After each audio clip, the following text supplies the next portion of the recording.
अगदी जलद व अचूक बातम्यांसाठी पाहत रहा महामीडिया 24 सदैव तत्पर।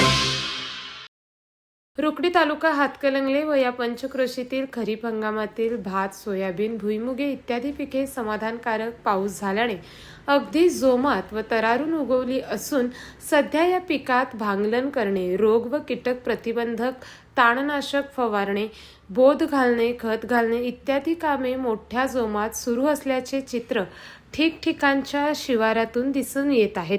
या पंचक्रोशीतील रुकडी, मानगाव, अत्तिग्रे, चोकाक, माले, मुडशिंगी, हेरले, हालोंडी या परिसरात मान्सूनपूर्वी झालेल्या पावसाच्या भरवर्षामुळे काही शेतकऱ्यांनी पेरण्या केल्या होत्या। जून महिना मृग नक्षत्रातील पाऊस काही प्रमाणात पडला होता, मात्र त्यानंतर पावसाने चांगलीच दडी मारल्याने माळ रानावरील ऊस व पेरण्या केलेल्या बियांची अवस्था बिकट झाली होती। जून महिन्यातील मृग नक्षत्र व आद्राव नक्षत्र ही दोन्हीही हमखास पावसाची नक्षत्र कोरडी गेल्याने झालेल्या पेरणा वाया जाण्याची भीती निर्माण झाली होती।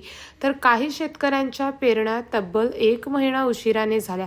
मात्र जुलै महिन्यातील पुनर्वसू नक्षत्र व पुष्प नक्षत्रातील पावसाने दमदारपणाने हजेरी लावल्याने भात, सोयाबीन, भुईमुग या पिकांची पेरणीची कामे वेगाने पूर्ण करण्यात आली।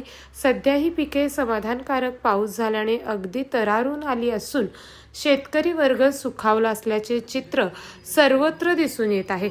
सध्या या पिकात भांगलन, बोध घालणे, ताणनाशक व कीटक रोगप्रतिबंधक औषधे फवारणी व खते घालण्याची कामे मोठ्या जोमात सुरू असल्याचे चित्र ठिकठिकाणच्या शिवारात दिसून येत आहे।